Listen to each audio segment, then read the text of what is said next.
It's the second of 3 races back-to-back. We move away from the Circuit de Barcelona, Catalonia and over to Spielberg, Austria. It's a sprint weekend at the Red Bull Ring ahead of the 2024 Austrian Grand Prix.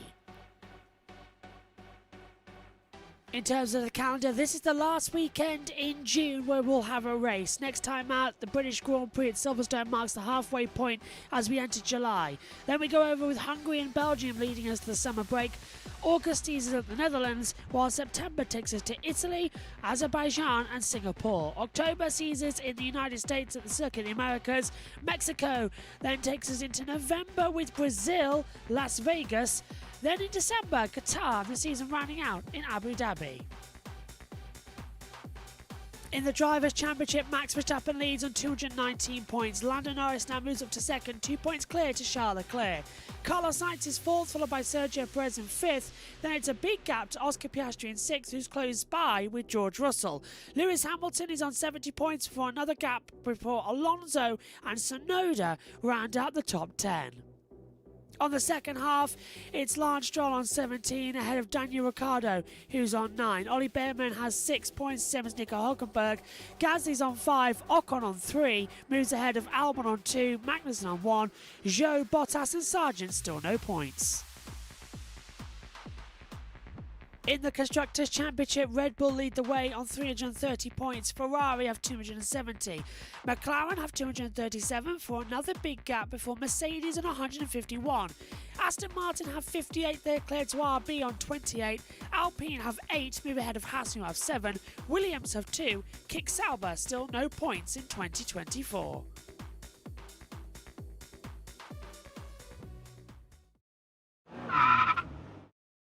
Let's take a look at the Red Bull Ring here in Spielberg, Austria. 2.683 miles, 10 corners, 3 DRS zones. It's a short track race and Formula One fans and drivers absolutely love it.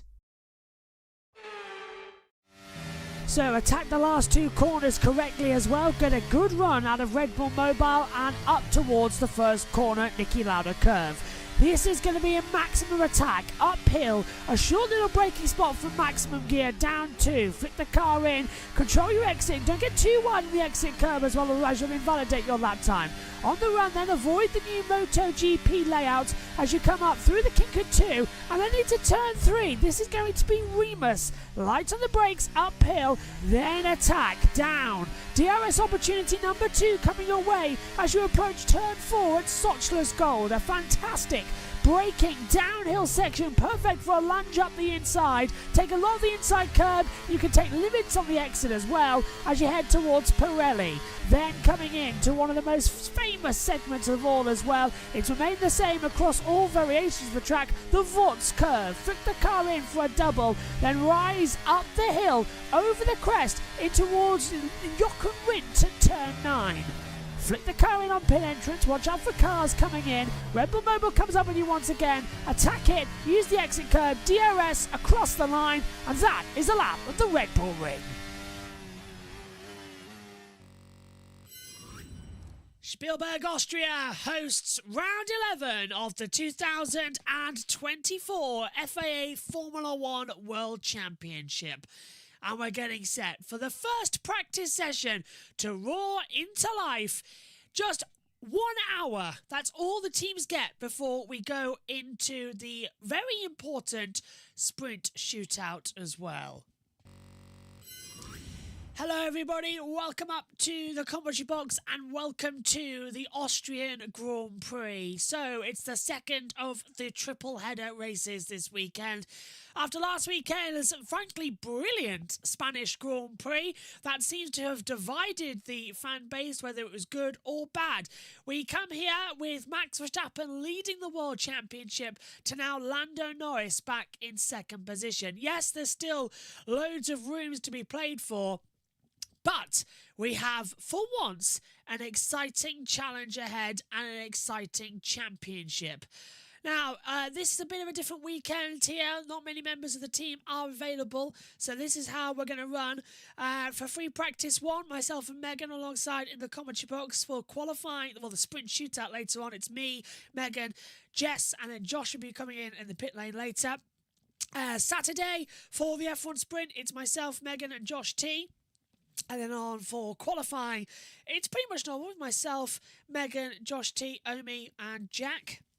Sunday's race day, however, does change because it's going to be myself, Megan and Omi up in the commentary box as well. Don't know if Jack's around for that one. But this is going to be a fantastic weekend of action. We've got all our timing screens ready to go as well.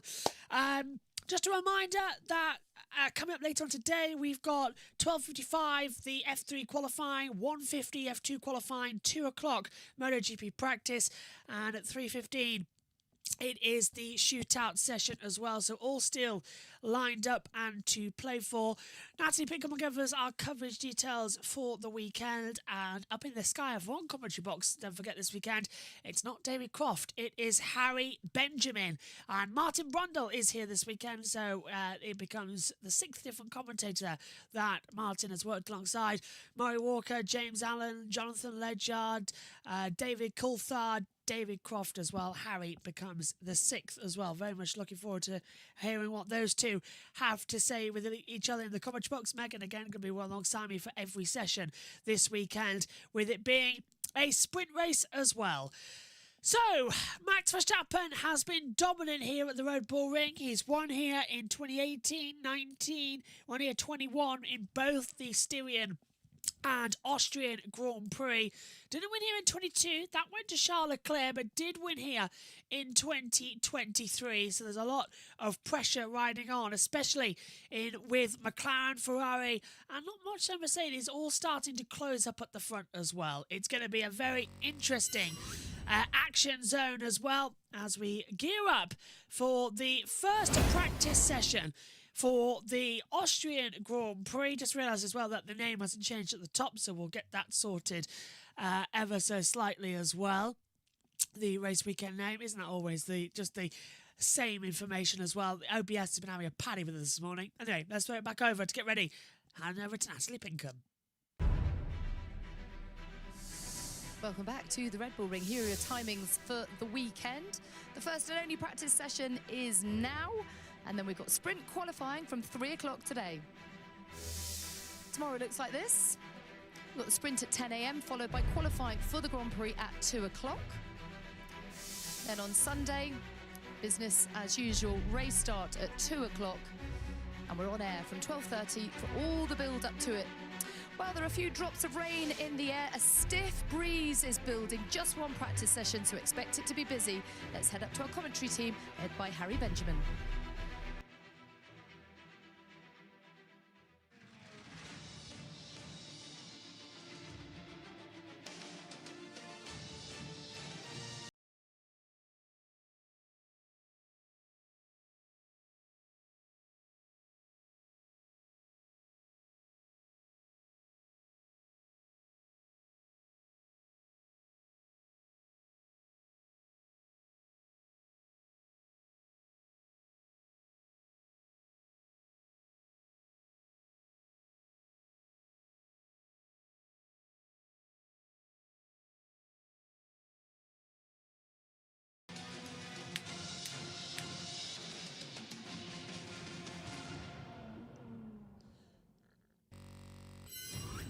It's the one and only practice session for the Formula One Qatar Airways Austrian Grand Prix. Round 11 of the 2024 campaign takes us to Spielberg, Austria. The Styrian Mountains have hosted Formula One since the 1970s. It's been a stop-start affair here as well. We kicked off back in the 1970s, stopped, started in the 80s, stopped, starting in the 90s, stopped, and was away for almost 10 years. Came back to this 4.318 kilometre circuit to absolute perfection. It's been known as the Österreich Ring, it's been known as the A1 Ring, now it's known as the Red Bull Ring. Pirelli have brought the hardest tyres now to the medium tyres to the softest tyres. They really have been up and down over this triple header as well. We've got the C3 hard, C4 medium, C5 soft tyres to tackle the shortest track of the year. Megan Birch is alongside me in the commentary box as well. A few drops of rain starting to fall in as well. And it does look like, Megan, as well, as we take a look over the circuit. You can see the rain dropping in from over the mountains, but there's so much pressure. 1 hour only to decide running orders before sprint qualifying, sprint racing, qualifying the race. It's packed. So we usually, if it's raining, we don't want to see that, but we're going to see a lot of action on circuit. I mean, is it going to possibly rain on the race? And there's an opportunity for it to, but not really much. Maybe if this session was like mostly dry, but then maybe at the end a little bit wet, because then we get both track datas. We have got track limits to keep an eye on this weekend, and when we say track limits, we really do mean track limits. There are so many here last year. 1,280 were recorded across the weekend last year. Oh, was that the dreaded day of the constant? Yeah, so many across the weeks on Sunday that we didn't have the race result until Monday. Didn't they have like 15 laps worth deletions? Catching up? Yes, they did, yeah. And to combat that, turns 9 and 10 here, Rint and Mobile, the two that cause most problems, have been fitted with gravel traps at the exits. But also, as we take a look at Harry Benjamin alongside Anthony Davison and Bernie Collins up there in the commentary box, also another factor that's been brought in as well is that we've now got a strange situation where there's AI involved. For the first, now they've been testing this all season long, but now we finally get it gone. AI, they've positioned 2 cameras at equidistant positions on the circuit that will monitor the blue line. So we have the white line, and now we have a blue line. And if all 4 wheels go over the blue line, you get a lap time deletion. Oh, It's going to get confusing. We've got a track limits graphic lined up in the commentary box that we can inform you back at home. Let's take a look at Pierre Gasly, who's extended his contract for 2025. And absolutely no surprise at all, apart from the fact that every fan on the planet is now disappointed. Lance Stroll has also signed a contract extension beyond 2025 with Aston Martin. Megan, how much more are they going to give Dum Dum the chance? I don't know, but I liked the reel you sent me on Instagram. It's literally what we all think. Just like, wow, we're in such shock right now. The fact that the owner's son gets more gets more contracts. Look, I just don't like the fact that he's there. What he said about the drivers, about, he's glad that Formula One you can't just pay to get in. He's done exactly that, and he's not the talent. He did better last time out, but that's better once in all these races. Stroll being there is costing Felipe Drugovic's seat in Formula One. It is. So it's just not on. It's all not on. I just get so frustrated sometimes because you see him not really fighting as much. I mean, you see him he goes into more. He hits more drivers than he actually scores points. Yeah. Yeah. I mean, I'm pretty sure he's hit drivers more than he's actually scored points this season, yeah. Green light, we're underway, but we don't know how much, because if you can look at the timing tower, it's all gone wrong. Let's hear that from Pierre Gasly. Always my preferred option, because I haven't achieved anywhere near what I like with the team so far, and it's crashed. We are not where we belong and where I've kind of featured my story with Alpine when I've signed a couple of months ago. But I also have a huge belief in the team. I've seen a lot of changes, positive changes over the last couple of months. there were obviously options from the moment Lewis triggered the whole market in January. It kind of shake the entire market, and there were a lot of conversations there and there between different options. But I think on my side it was important to take some time and just make sure I commit my future with the project. I really believe there's going to be a huge regulation change in 2026, and yeah, I wanted to make sure that I make the right choice. So took some time, but definitely happy to commit, and as I said, a lot of positive change inside the team. Fortunately, we're not having the season that we all would like, but I'm 100% sure we'll be able to turn it around. If it's not this year, from next year on. Megan's just asked me, why is Magnussen here? Why shouldn't he be? Because of his penalty last time out. Oh, well, he didn't get a penalty point. I'm sorry, on a penalty, he didn't get a penalty point. Yeah, so Magnussen's still here. I'm sorry, that's not how it works. That's not how it works. Do you think I wouldn't have told you if Max Verstappen was not racing or was racing? I would have told you by now. I mean Magnussen. Yeah, who did I say? Max Verstappen. Oh, well, yeah, that's true. That's because he's out on the circuit right now as well. You saw him and the name went in. Got some technical difficulties up here in the commentary box as well. Our timing tower's working, but our driver tracker isn't. So that's an annoyance and a This half. happens sometimes on Fridays. Yeah, I'm just going to double check to see, because I can, if it's just a question of I need to shut it down and restart multiviewer, then I can take a look at doing that. How has he not... How has he stayed? Well, Kevin Magnussen as well didn't get any penalty points to come through, so we'll keep an eye on Nice. Norris's radio. Steering reminds me a little bit of Miami. A little bit harder to turn right, much easier to turn left. Okay, That was another sprint race package as well that came through, if you remember. Maybe he should be pleased that it reminds him of Miami. Worked better for him in Miami, didn't it? Yeah. Right, driver tracker's down. Oh, great. Here's our weekend starting nice, isn't it? Well, we don't need it. We've got them right in front of us. No, there's no driver tracker. Do you know how important that is, especially on the watch-alongs? I know, but we managed. We've managed before. Yes, well, that's just great. At least we've got the timing data still sort of working for us as well. Let's try and have a look at seeing multi-view as well. It could be the case where it just starts working eventually. Yeah, we've had it before, Yeah. but it's that type of situation where it just doesn't want to work. We'll keep an eye on everything and see if anybody tweets anything.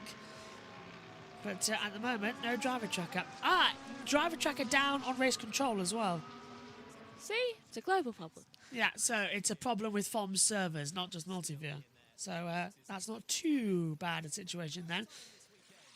Let's go down to Ted Kravitz. Much, Harry. Hello, Anthony and everybody. Well, yes, what a busy pit lane we have so far, and it's the Aston Martins who are coming in scrubbing some sets of tyres. That's the second time that Lance Stroll and Fernando Alonso have been through the pit lane and then back out on track. You can see them now. But that's interesting comment from Lando Norris about the steering.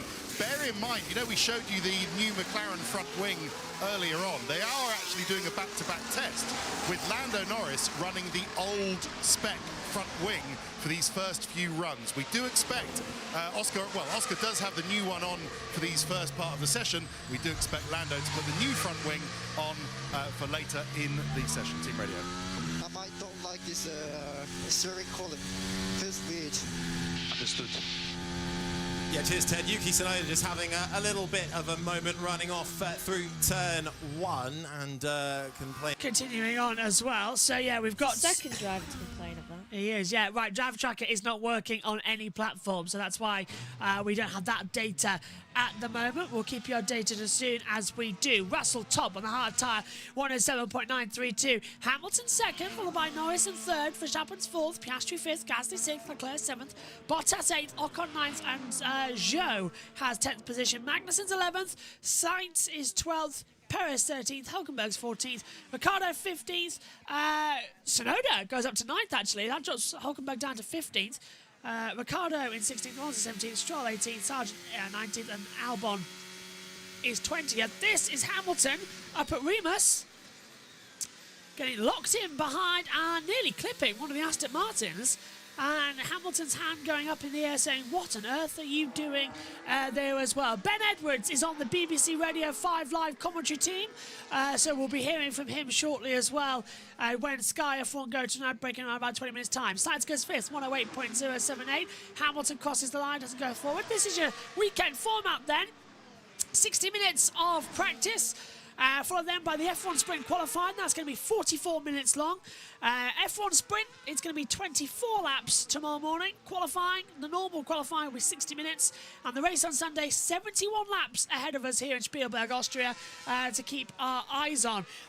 You can join us for the qualifying at 3:15 later on today for all of the action. We'll be out of here by around about 4:30, maybe about 4:15. It doesn't take that long to complete a F1 session as well. It starts at 1/2 the hour. 45 minutes later, then goes down there. Yeah, it doesn't take that long at all to complete it. Qualifying actually the same distance as the F1 Sprint, just minus 15 extra minutes. It doesn't help that much actually. Really want my driver tracker back, but of course, what is it, Megan? It's a sprint weekend. What do sprint weekends always do? Havoc. Yeah, blows our systems up massively. I see, by the way, you're also prepping for Formula 2. Yeah. Trying to pronounce all their names correctly in my mind. That's not too bad.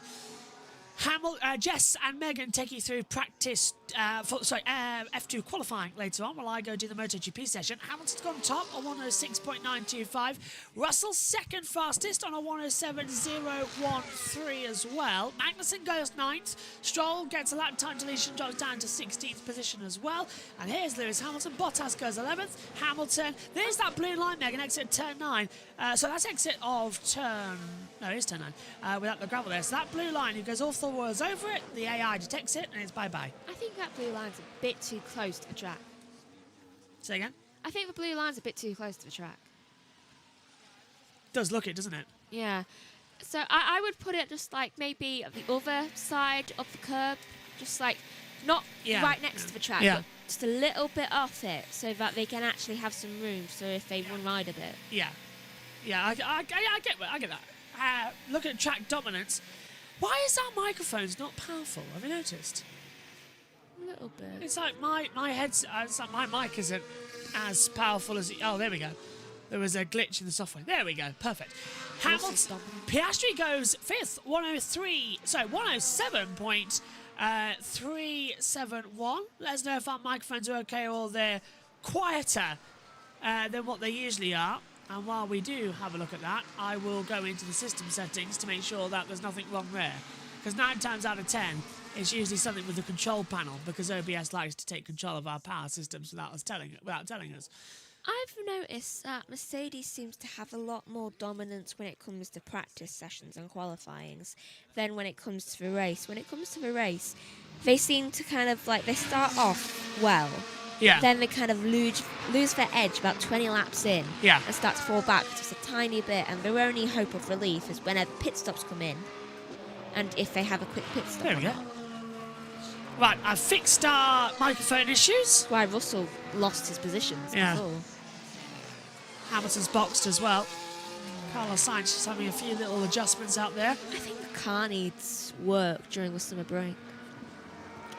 Which one? Mercedes. Oh, yeah, definitely. Because I think it's really costing Hamilton and Russell right now, because they are pushing. Right now, it is like completely driver-based, I feel, like on how hard they are pushing. Because they are pushing it to the extreme, but the car is just not letting them get through. It's fixed itself. Driver tracker! Brilliant. Didn't take long. That's great news for our systems to boot back up again. Oh, and what is this? This is view from whatever angle this is from. Picture in picture, that's the helicam and the trackside camera for Carlos Sainz. That was coming through the Vortex curve as well. I like that we've got picture in picture, but I'd like a little graphic below to tell us what we're watching. But down at turn 4, it's our wonderful Martin I'm on the Brundle. outside of turn 4, Harry.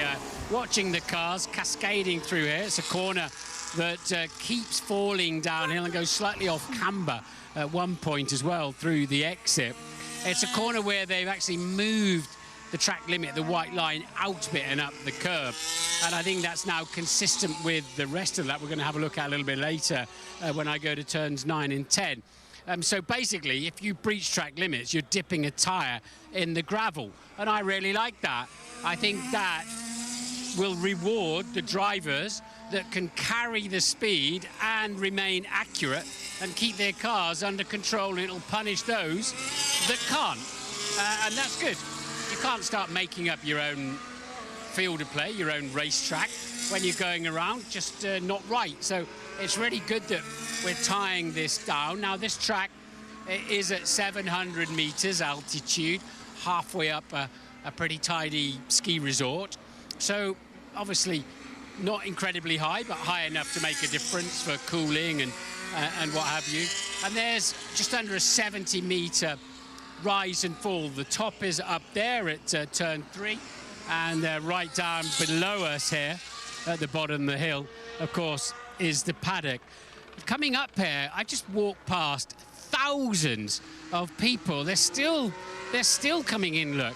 Thousands of the Orange Army, the Max Verstappen fans. I don't know what they've been delayed for. They're missing the early part of the session, but they were cascading down the hill themselves, going to their own grandstand. So lots of action out here in every respect. But at the moment, I'm not seeing anything where cars are struggling particularly. You know, they've come here with obviously decent initial setups. They've got one session to get their cars sorted out. As we watch Oscar Piastri, they took a lot of inside curb.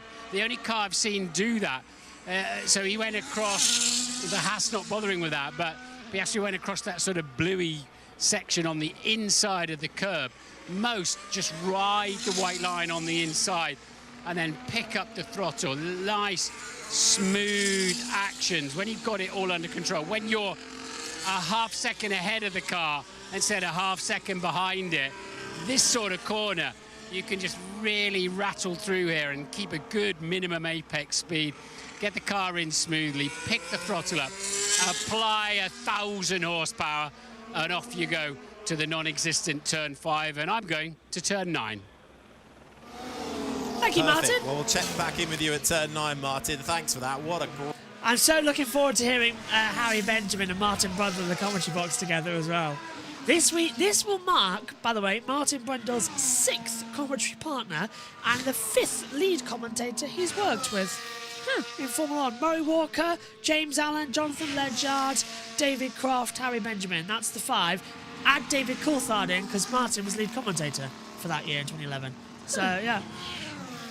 So I'm liking the small facts that keep coming through and keep changing it up. Russell is top on a 106.386 as well. It's a 66 seconds. We could get that down to a 64-second lap time as well. Lap record here. Set by last year's pole time for Max Verstappen, a 104.391 seconds as well. Lap record set in the race, a 105.619. Strong tailwinds into turn 1 and 6, says Fernando Alonso over the team radio as well. But I suppose, Megan, the one good thing about this circuit is, as you know well, I've commentated on it so many times over your career, Austria really does bite hard, this track as well. It's a fantastic venue. It drives me insane. Yeah. I'm not surprised. I want to run a good races there because we've gone from Canada, Spain, Austria to Silverstone. 4 of my most favourite tracks on the entire front calendar. Hungary, I can give and take. Belgium's up there as one of my favourites. I don't actually like... I like Monza, but I don't like Monza that much. In terms of my favourite tracks on the calendar, I always tend to go Japan as well. Imola's up there. Spain, as I said... Canada, Spain, Austria, Silverstone, Belgium, sort of going in. I do actually enjoy COTA an awful lot, and of course I love Brazil. So I've got about 9 favourite races on the calendar. So if I was running the F1 show, I'll only have 9 races on the calendar.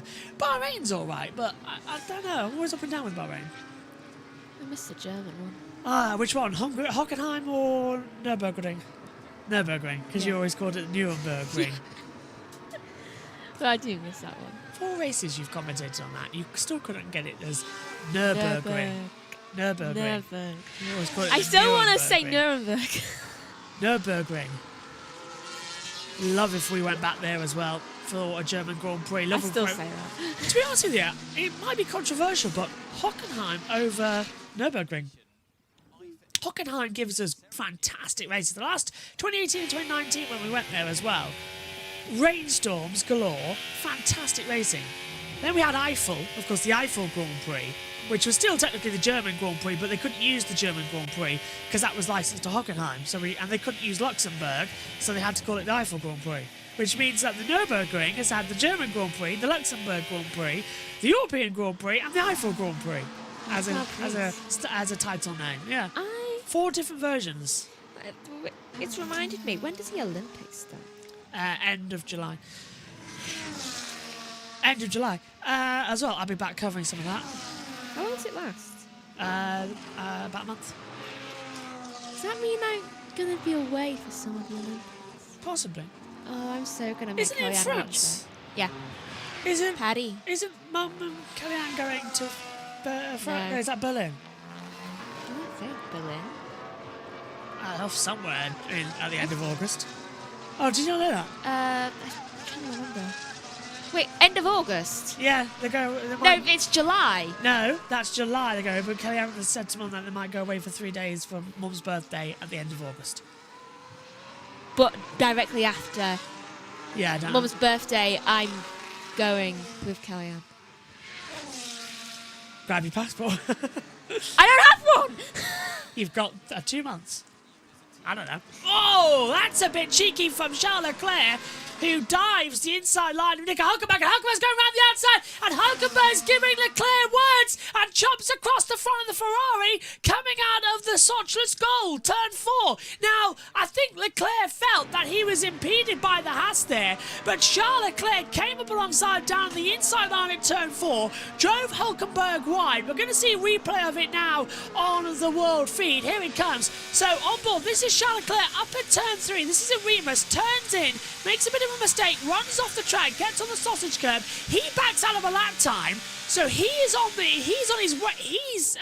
made a mistake, Megan, on his lap time. Hülkenberg, who's coming through, is on a push lap, and Leclerc impedes him. Ferraris just think that they own the circuit at the moment. Sainz does that so many times. He really does.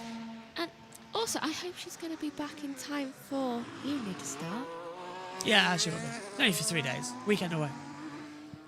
Over the weekend that we're covering Zandvoort. Do you fancy hopping on a ferry?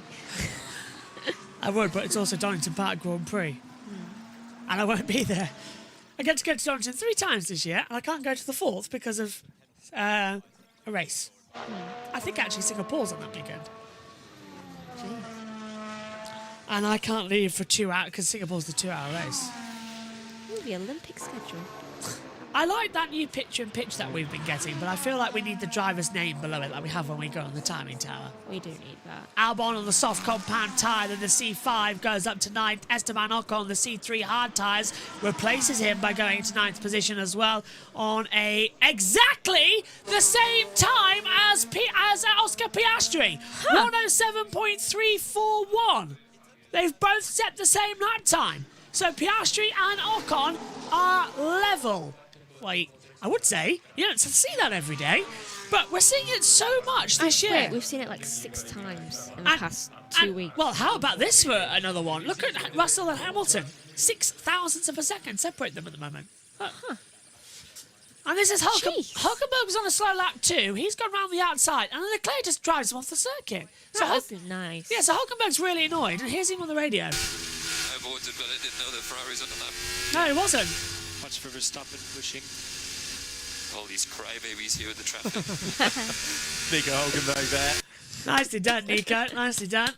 No, well, Leclerc wasn't on a lap. He made a mistake, and Hamilton was pushing through as well. So I like the fact that Hülkenberg gave him hell for that one. That's what you got to do. It's a 1-hour session. Everyone's got to get used to it. We've got 40 minutes left. Would you like to know when it ends? The Olympics, when? 11th of August. I'm not here. Yeah. Oh, I missed the last 2 days of the Olympics. You missed the closing ceremony. You better watch it. How? I'll be in Scotland, Megan, if all goes to plan. You might be watching it somewhere else. We'll all be busy in the commentary box, covering the touring cars. In fairness, the closing ceremony is usually at night. That's true. Tedos, down to you. Rear wing, it's the wing underneath it, and it just adds a little extra bit of downforce, but that's not entirely what Mercedes are looking for. In fact, they're looking to shed downforce from the beam wing at this event and actually get lower drag from it as well. So that's what they've changed, and Hamilton is continuing. I think he's more or less going to be the only one on track at the moment as he continues. There's a slow-mo for you, Harry, as he goes over the curve. Thank you very much to Ted Kravitz there as well. And there's Hamilton, not quite all 4 wheels off the track, but enough to put a wheel on the new gravel track exit as well. So they've all got to take a little bit of care there. Hamilton is fastest, of course, by 4 thousandths to Russell in Sector 1, a 10.5 in Sector 2, and 8 thousandths in Sector 3. So it's that middle sector where Hamilton is the fastest on this lap time as well. The new gap with Hamilton on 106.254. Russell is on a 106.386 as well. With all the cars now diving into the pit lane, the only one out there is Yuki Tsunoda. We have 38 minutes to go in the opening practice session for the Austrian Grand Prix of 2024 before we get into the qualifying session for the sprint race on Saturday, followed by then qualifying and the Grand Prix on Sunday for 71 laps. We'll be back after the break on Sky.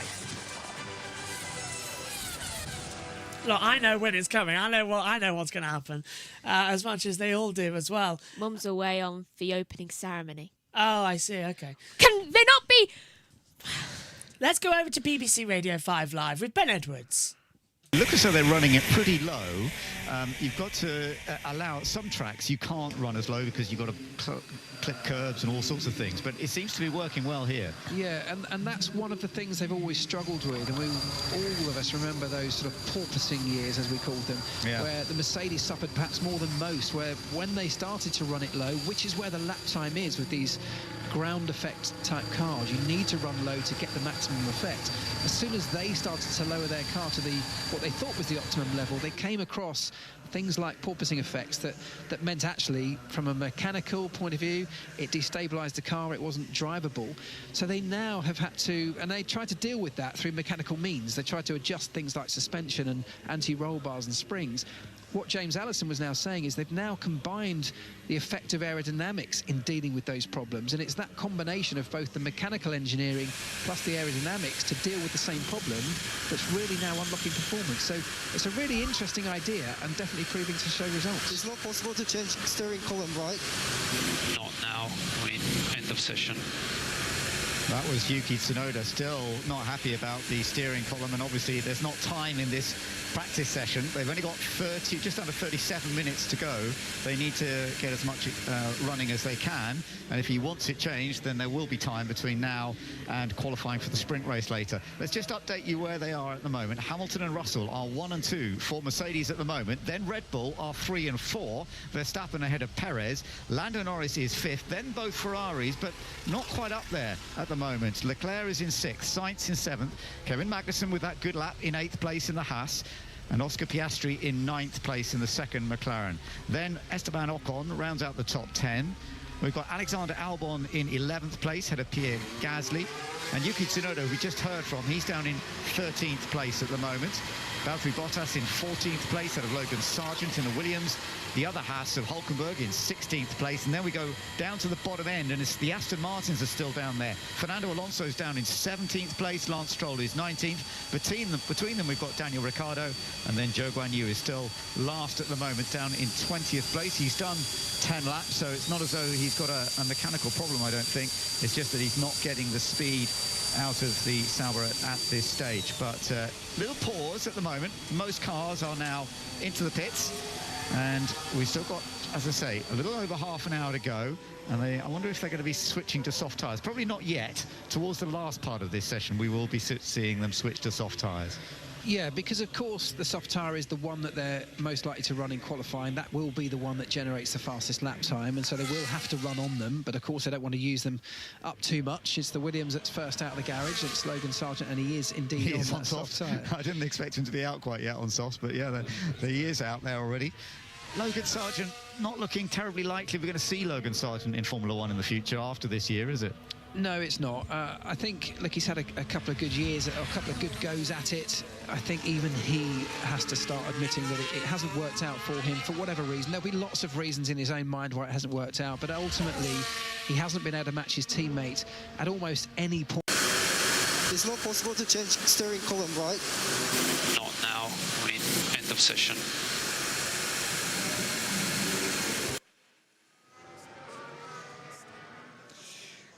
Right, so my headset there was just like, it was falling in on itself. It wouldn't actually get itself on my head. This is George Russell then. Watch the DRS when it activates as well. This is up into turn 3 at Remus. He locks up, goes straight on, so he's not going to do the DRS actually as well. But Mercedes brought a new rear wing. You can just see the 2 little end plates as well.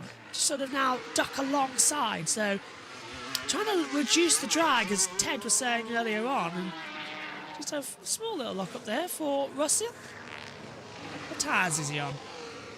Hard tyres that he's been on for the entire session, 13 lap old. He hasn't changed them one bit from earlier on, so there's not really much to go on there. I want to say good afternoon as well to everyone listening to us on our radio coverage that takes our feed. Good afternoon to you. It's going to be me and Megan once again for the entirety of the weekend. Coming into it as well. Race day Sunday, me and Megan are in the box with Omi down there in the pit lane for us as well. it's going to be a long weekend. Yeah, it is a long weekend. It's not the longest weekend. However, I do know that at the end of July, literally, I go away for 2 weeks, come back, and it's the busiest weekend with over the Hungary weekend. More than 44. We've got Formula 1, Formula E. You'll be doing a lot of Formula E while I do the Formula 1. And it's just mad. IndyCar, NASCAR, everything going crazy. Well, I can handle Formula E, thankfully. You like Formula E, yeah. That's in I London. kind of know. I went around. I always seem to cover that one. End of July, you here? Yeah. Okay, good.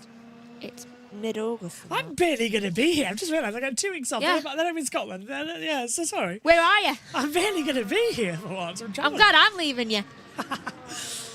Just like, ha-ha, you don't have me. Any race that Megan misses, by the way, hang on a minute, are you away at the beginning of August? No. Oh, good, you're here for the MotoGP British Grand Prix then. Probably going away like August 18th. Because I'm... Because I'm in London on the 19th. So. Right, well, we'll get cover for whatever you're not on then. Let's hear from Bradley Lord down at Mercedes then. He's speaking with Harry Benjamin. Seem to be in a really good place at the moment. It seemed like the momentum is there. You found a way forward. Yeah, hi Harry, great to be with you.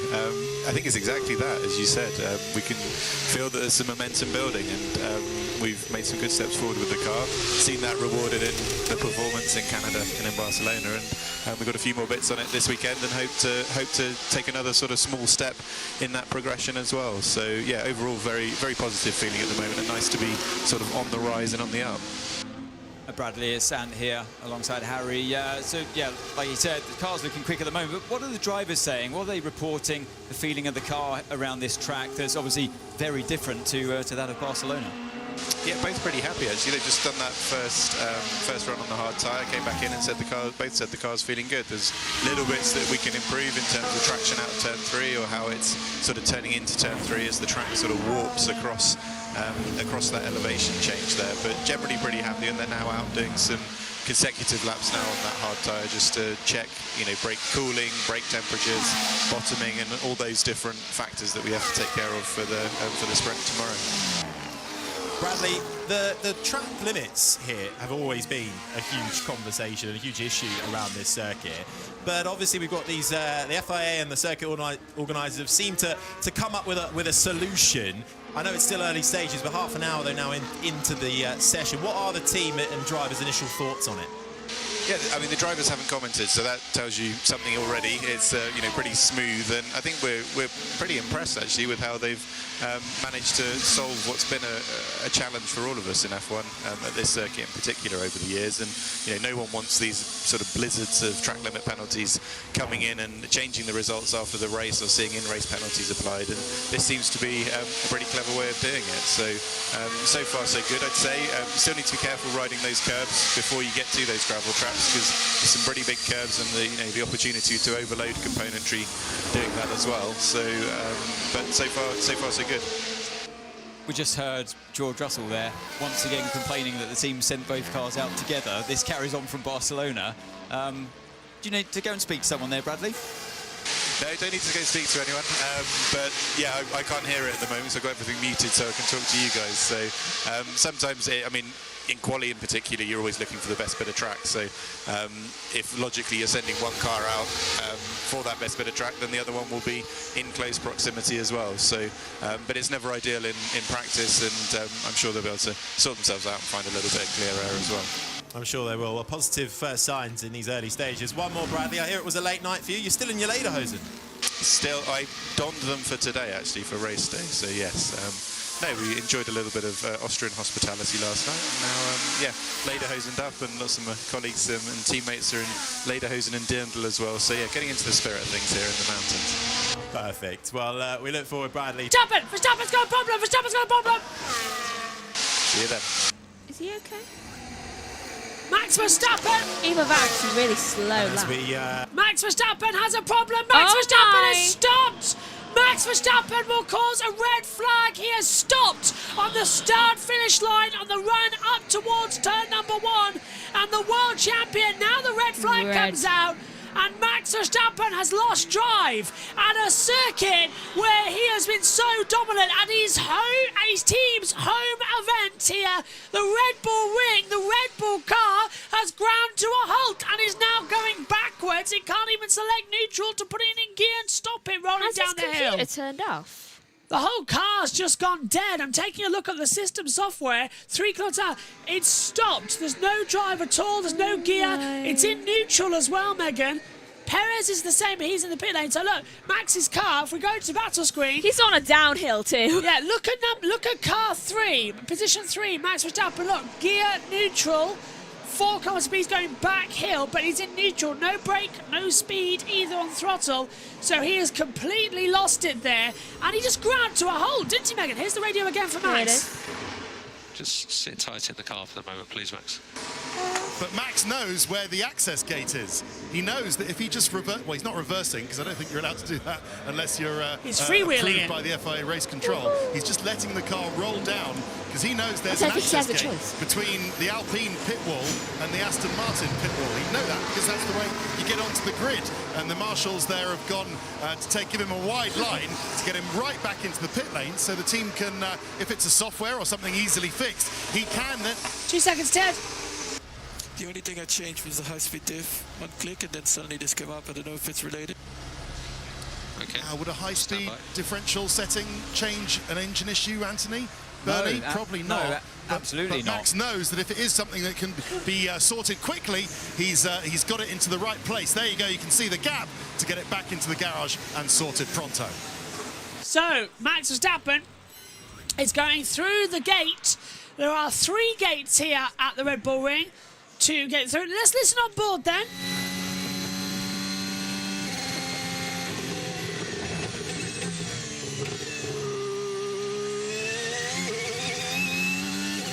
So he went off at turn 1, Megan, continues on, and this is coming now later on in the lap towards Rint at turn 9. There. Turns off. Hydraulic it sounded like, didn't it? The way it was chugging. Gearbox has seized up. And then it just gave up. You can see him trying to push the car, but it just won't do anything.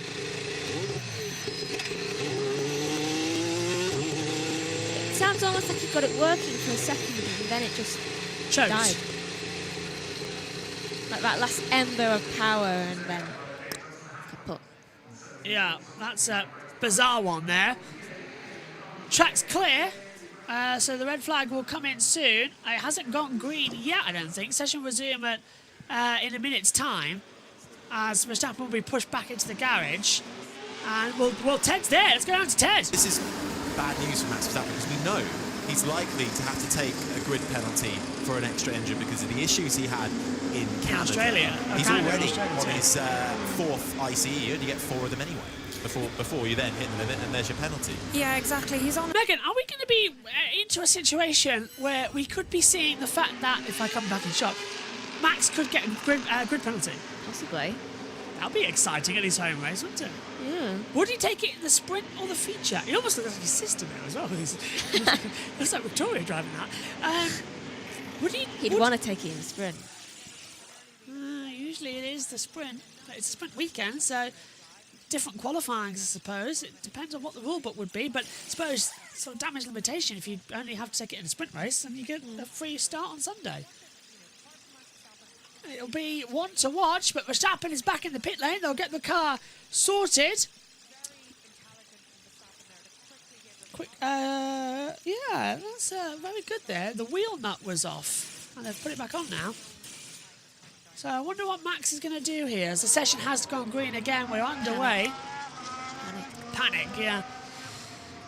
If it is something that's died, I'll keep an eye on it. But I tell you what, I could be keeping an eye on this little speed and pedals monitor we have up here in the commentary box for Sergio Perez, who is back out on the circuit right now. Who is Perez? He's in the pit lane, but somehow going 13 kilometres an hour. Is he rolling down the pit lane or something? Following protocol. Yeah, Perez is down the track now. It's like... Hang on a minute, 13 kilometres an hour. No, that's Perez just normal speed. Yes, we forgot. Especially... I'm sorry. This circuit may annoy me, but I do find the trees very comforting. Love this. Sound of Music, of course. Yes, I think... Styria Mountains, Spielberg, Austria. Love the sound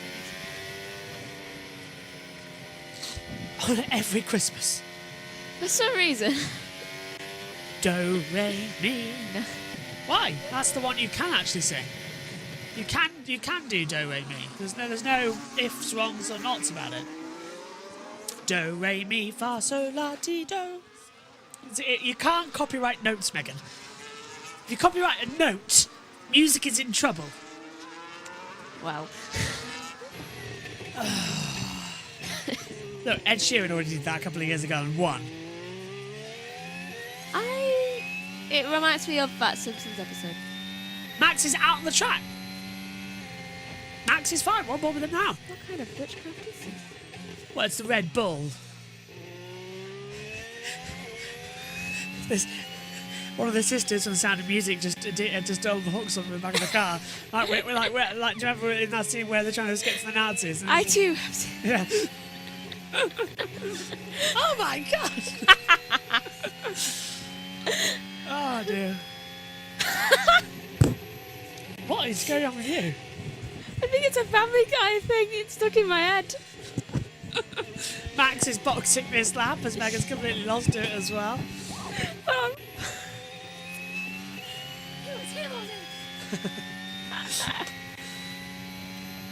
Max starts a lap time then up towards... So I thought he was going to dive into the pit lane there, but he's kept down the circuit. He's already spent too much time in there. Throttle looks okay. 5th gear, 6th gear, 7th. Down through turns 2A and 2B. That's the MotoGP layout. The chicane they added to stop the car. The bike's literally flying up through Remus. Not to be. Max is 9/10 down this one, but he's on medium compound tyre. Not going to see too much about it as well at the moment. Right, so that last sector, given he is just starting out, it was a yellow sector, but he was slower than everyone else doing a slow lap. Adam says that the Tour de France, part of the Tour de France, will go near the San Marino, and one stage will take place on the iconic Monaco Grand Prix course. Huh. That's going to be fun. They get a lot of races. We had Spa one year as well. Ooh. I always enjoy looking at the Tour de France, but I think I've given up on cycling Kind of a little bit. Last two times, twice. The last 2 times I've had to cycle back home. High humidity, near death. I remember hearing it. Also, my favourite pair of trousers have been destroyed, so I'm having to wear white a lot. Oh, Sonoda was nearly seeing halos there. That was so scary, man. Albon, that was so dangerous. Yeah, I saw that. Alex. We shall allow that's where. This is Albon. Oh, it's right on that line. Alexander Albon. Now, if you have an was he not looking? Thing is, if you have an airplane accident there, Rint isn't a corner that you can go too far off, so you will just go into the wall. Was he looking? Yeah. He noticed just late, didn't he? It's like, la. Oh, damn. Australia now says, hi there, cooking sausages and watching free practice. Food. How are you cooking the sausages? Because we've air fried sausages and they're massive now. Yeah, they are. I must admit though, I do miss fatty, oily chips. I like the softness of them. The air fried is sort of crisps, which is nice. I like the crispy ones, but occasionally we should soft, have some nice, oil. oily chips. Yeah, don't have the fat. Have we actually used the chip pan? Yeah, we have. Yeah. Best things to do in the air fryer: chicken goujons and chicken nuggets. And curry. And curry. Yeah. Oh, the curries we do in the air fryer.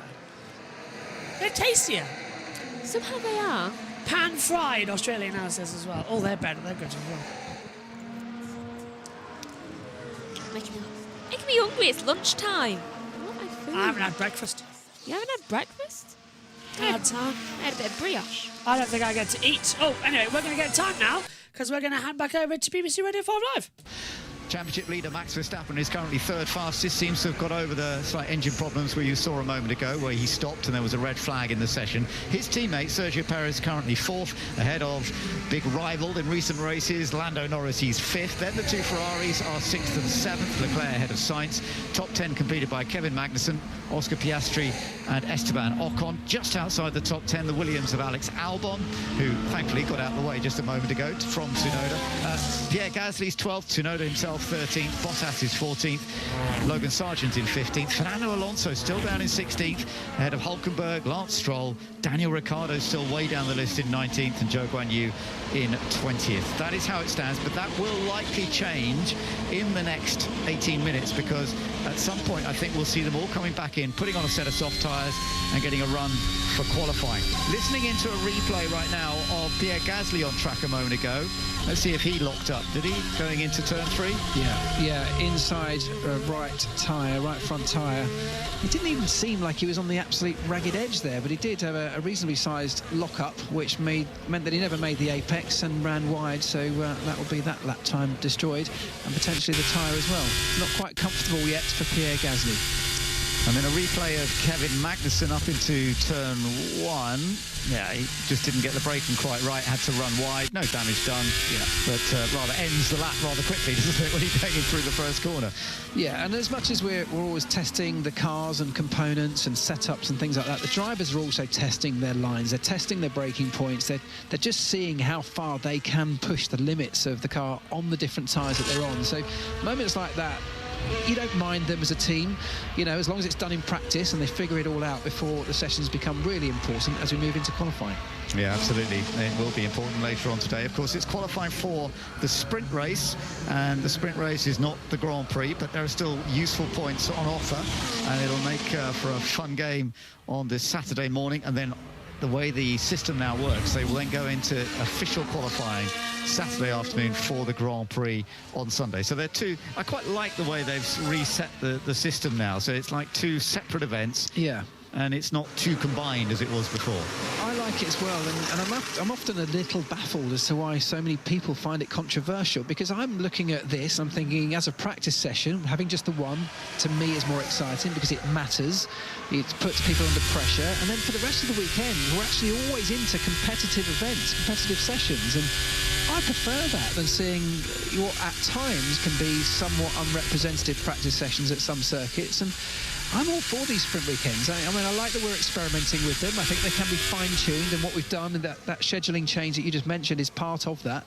So I have, you know, respect for the fact that the people at Formula One at the top are willing to take these little risks and to try different things. It's interesting you say that as well, because as your experience as a mechanic in F1, the load that this sprint race weekend puts on you is slightly different, isn't it? Because it builds up more quickly. You're straight into qualifying on the first day, the second part of the first day, and the pressure is a bit tougher, I think, on them. The pressure's tougher because every session matters so much, and you find that your drivers are obviously on the absolute limit for more of the weekend because every session matters than they perhaps would be in practice sessions. But actually the workload sometimes, which you might think differently, but the workload is sometimes less on a sprint weekend because in practice sessions you've got the opportunity to try so many different components. You can change everything. You can strip the car and rebuild it multiple times with new setups and new components. Here we don't have that, so this is the only practice session. After that, we're pretty much locked in. We are indeed, as Kevin Magnussen having a few issues down there on the circuit right now as well, over at turn 1.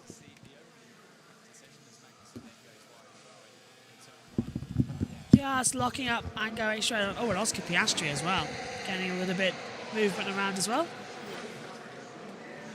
So, getting ready to head back out to the circuit shortly. Martin Brundle, be it turns 5 and 6. That'll be the 6 and 7 actually. That's going to be down at Vought Curve as well. So we'll be hearing from him shortly out there on the circuit. Lando Norris still 5th fastest at the moment, trying to push hard. Megan's just stepped out the commentary box for a second. Back shortly anyway. Hamilton, 106.254. Everyone now doing 109, so we're into the long runs. Everyone has done 20-odd laps on their same sets of tyres. Because it's a sprint weekend as well, they haven't changed a set of tyres. So Hamilton on hard, Russell hard, medium Verstappen, as well as Perez, they've all just sort of stayed the same throughout the whole session. And just done multiple runs together. They don't want to have the situation where they're too far out of the overall setup of things. Hamilton on a lap time, 26 lap old hard compound tyres as well, so it's kind of up where it goes on that front. Hay fever's starting to get to me up here in the commentary box as well, so that's great. The sun's come out here in the UK and switched it all up. What temperature is it actually? It's 18 degrees here in the UK. Over there in Austria, track temperature 40.4 degrees, air temperature 23.7 and 58% humidity. No chance of rain though as things currently stand. Hamilton's 8 tenths down on his best lap time overall. But on these tyres, they're learning how far they can push them and how long they need to get back in the working operating window as well. So Norris, Hamilton and Sargent, now Zhou Guanyu are coming out onto the circuit as well. Have we gone down to Martin Brundle once or twice in this session? I can't quite remember where that's going to be as they come back into it. Ted's down there in the pits. Down at RB, where you'll see Yuki Tsunoda already carrying this issue with a steering column that he doesn't like the feel of, but is sort of mid-table. But Daniel Ricciardo stuck in the garage and with seemingly either no pace in the car or concentrating on race pace. I think it's the latter because, well, as I look at it, they are still making some changes to the front suspension. So all has not been quite right with Ricciardo's RB so far. But this is a race where Danny Rick really needs to score some points. And he does have 2 opportunities, of course, in the sprint race if he can get into the top 8, and in the Grand Prix if he can get into the top 10. But he's about to go out on a set. He's only run some medium tyres so far, but of course that is important, isn't it? Anton, Bernie and Harry, as I see Yuki Tsunoda just going out on some red soft tyres. But Bernie just reminded us all about the tyres to be used in sprint qualifying later on. A mix between, depending on the session, the new mediums and the new softs. Yeah, exactly, Ted. So that's one of the things that was really interesting for me in that first half of P1 was the mix of hard and medium tyres. So the sprint qualifying session, sprint qualifying 1, you need to run 1 set of new medium. Sprint qualifying 2, you need to run 1 set of new medium. And sprint qualifying 3, you need to run 1 set of new soft, or new or used soft in SQ3 actually. So I was expecting, with teams only having 4 sets of medium tyres here this weekend, they need 2 for sprint qualifying this afternoon. I think ideally they need 2 for the race. So I'm surprised by the likes of Red Bull out there, and I think there was 8 drivers in total that did so many laps on a medium that I thought might be more useful later on in the weekend. So obviously they know something that I don't know, but that's why you get so many at this stage on the hard tyre, because you've 2 of those hard tyres, and I think you only need 1 for the race. So you use 1 now and you use 1 in the race. So that's very sensible.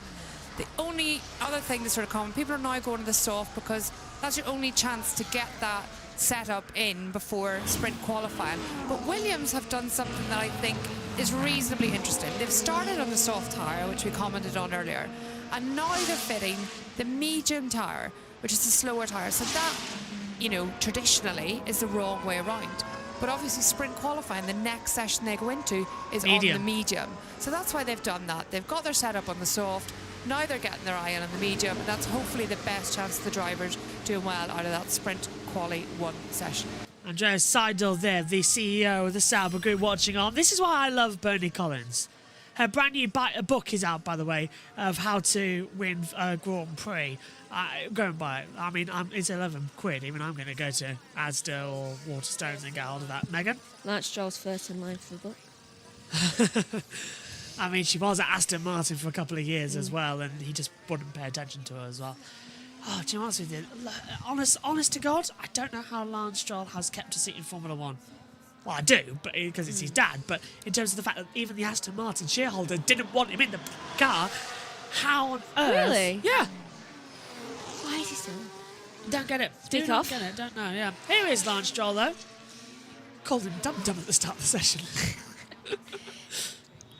He's, ironically, 19th on the grid. Oh, compared to a person who hasn't actually set a lap time. Look at the Sector 1 time, though. 16.603. Stroll is fastest of all in Sector 1, thanks to some lovely sticker red tyres. And also the fact that everyone else is currently on a slow lap. Yes. So Lance is looking strong. Sonoda up to 3rd on the soft to 106.579, 3/10 off the pace as well. I'm expecting Sector 2 to be slower from Stroll as they come through. Should be slow. Let's see. Only about 94,000. It's not too bad.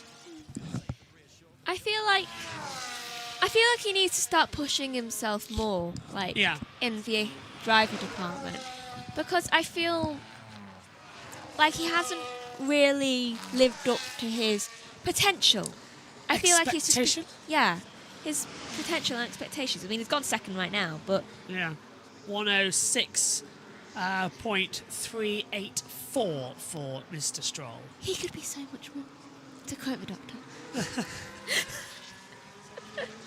Actually, that rhymed perfectly. Well, have you heard? There's another rumour that's been going around Formula 1 I want to get your opinion on. Apparently, Danny Ricciardo is going to be sacked at the end of July.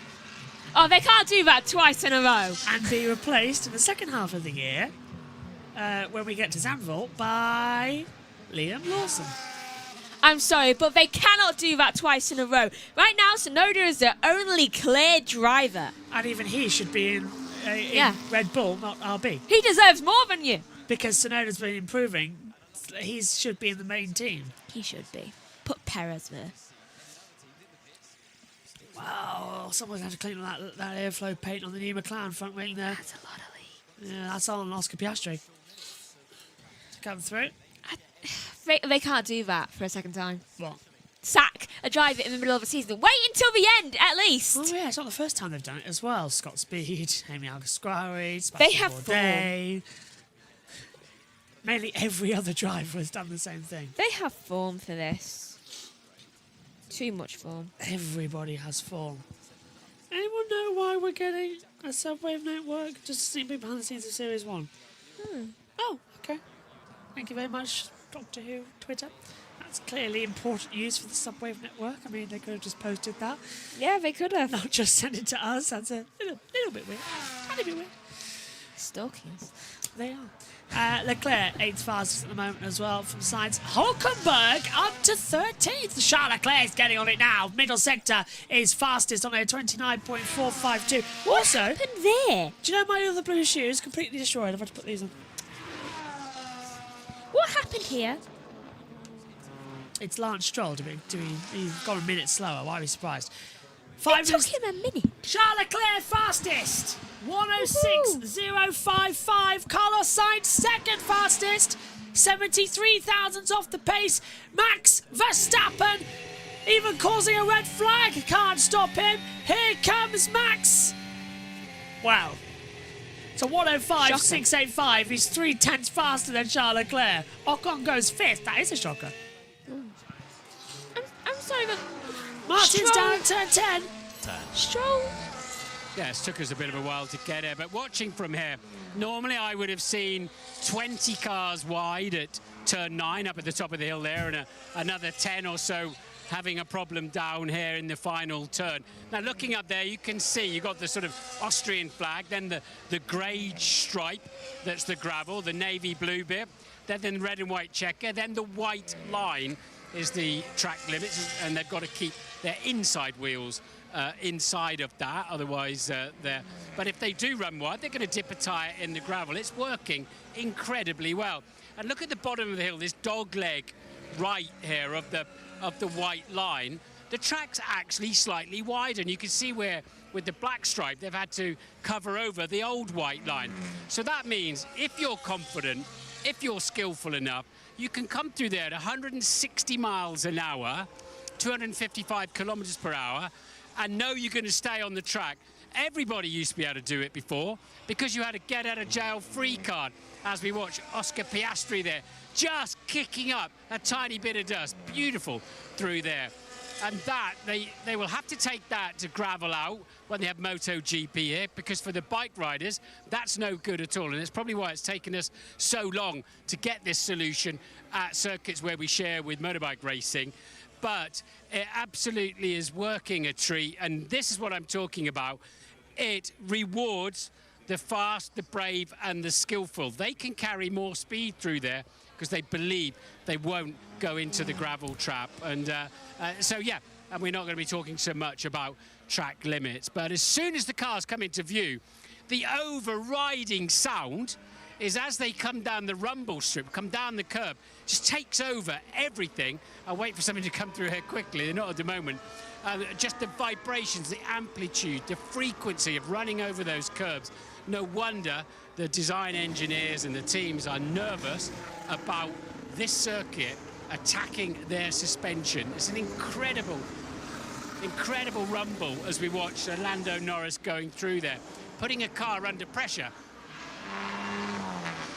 You could hear that there with Lewis Hamilton, putting a car under pressure when it's actually just going down a little short straight. Back to you. Thank you very much, Martin. 90 seconds left. Sorry, 2 minutes left of this session, I should say. Is it me or this commentary box like sneezing? It's because of outside. Oh, great. Norris is fastest in sector 1. 16.513. Can he do it? That is very fun. Wonder how long we're going to be... Oh, off goes Lando Norris. Not quick anymore. And Sochler's gold. He just gets on the rumble strip and it pulls him off the track on those soft compound tyres. And Lando Norris That's unlucky. will note that down in his memory book and not do that again. But as he passes the Max Verstappen grandstand, a huge cheer went up that he won't be beaten in this session. At least it's only practice. Yeah. We're all cheering for a practice session like, yay, he won't be beaten! That's because no one wins in this session. There is no winner, there's just, oh, he went faster. Here's, oh, he locked up on entry, Megan, and he just drags him off the track wide. It's so mean of the fans to cheer. Lando did well there, actually, not to get it beached. He's taken the Esteban Ocon and Alexander Albon line. Looks like he just kept turning it. Damn you, Lewis!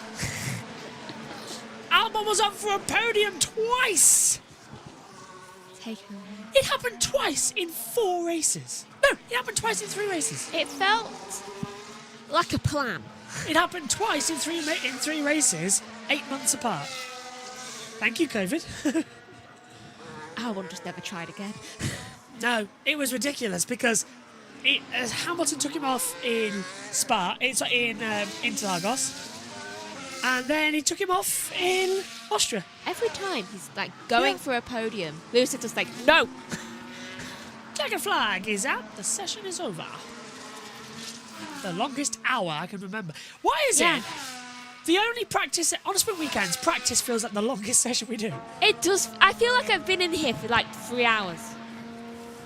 I didn't feel like this at Le Mans. And you've got F2 qualifying coming out soon. Tenos. Changes to the setup. It's the aerodynamic setup between now and when they can't change the car anymore, when it goes into his first Parc Fermé round, which is for sprint qualifying, between sprint qualifying and the sprint race Saturday morning. That tells me that they are expecting to make some changes to Max Verstappen's car, and of course they'll need to scan it ready for sprint qualifying later on. But yeah, it's all go on Friday as they go to the grid for the only practice starts they can do. Of course, they can't do them at the end of the pit lane here because of the layout. So we're going to have them finish Parry and then you can do some practice starts. Just in case you don't know who he is. And we have heard. Just in case you don't know who he is, under Max's 1 on his steering wheel, he has his full name. Like Max Verstappen. Yeah, we kind of got that. Do they all have that? Not Why? all of them. Why do they have that? We know your numbers. It's part of the FIA rules. Why? You have to have the number and name so that the onboards can tell who you are. Can't they just read the helmets like everyone else? 1, 2, 3, 4, 5. There's about 5 or 6 onboard cameras that you can have. An F1 car is basically just a giant battery. And studio. Yeah, that's another thing. I'm sniffing it like crazy. I'm getting angry as well. Because you're getting sniffly. Because I can't do anything with my headset on and my glasses. And it's really taking me off. It's okay, it's okay. And I haven't eaten anything either, and I've got to be back in, and I'm on my own in the commentary box. Cake? What? Cake? No, I've You already want had cake? sauce. You can have another. Anyway, let's get into that time. And maybe? That Lando hat's still in here. I suppose it's becoming more of a curse the more and more it's here. We should take it. Put it back on the hat stand at this point as well. Yes. For the first session. Sounds like one BBC Radio 4 at the moment. Stop cursing him. Ever since our headsets got adjusted and sorted out with the hiccups and that lot as well, we now sound like one BBC Radio. BBC Radio 4. I feel like we should be on a podcast. Yes, and now on BBC Radio 4. It's the way that when you go low and you don't need to talk anything, the mic quality is so much better. Your mic's up higher compared to mine. No, because I speak really low, but I can also speak really high. This is my natural voice. The problem is with you is you're so hard to balance a microphone because I talk high all the time, so my balance is fine. You, on the other hand, you go really quiet, then you go really, really loud. Yeah, like this is what's like my normal conversation, like we're talking, quiet kind of voice. And this is my voice if I want to speak in an actual conversation with someone in the middle of a room. And then you're going, oh, look at that. Oh. And then I'll go like really, really, it's like loud. What's Max done? I don't have a set voice for me. Look at the front wing end plate there. The 2 little red dots there. They're new. They're not like eyes. Like sensors maybe. Cameras, something like that. Maybe. Fat hero in text. Not too bad there. Practice starts concluded then. Everyone else will start diving into the pit lane. Max Verstappen tops this session. Woohoo!